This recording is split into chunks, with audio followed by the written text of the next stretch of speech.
నమస్కారం ఘంటారావానికి స్వాగతం. ముందుగా ప్రధానాంశాలు.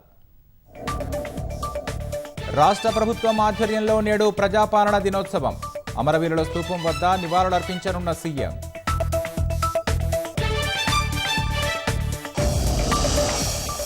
పరేడ్ మైదానంలో కేంద్రం ఆధ్వర్యంలో విమోచన దినోత్సవం. పాల్గొననున్న రాజ్నాథ్ సహా పలువురు నేతలు.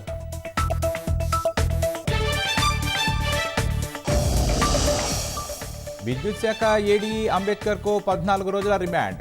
ఏసీబీ కోర్టు విధింపుతో చెంచల్గూడ జైలుకు తరలింపు.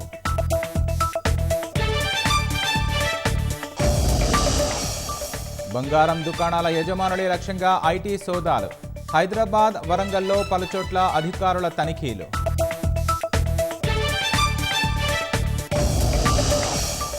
ప్రధాని నరేంద్ర మోదీకి జన్మదిన శుభాకాంక్షలు తెలిపిన ట్రంప్.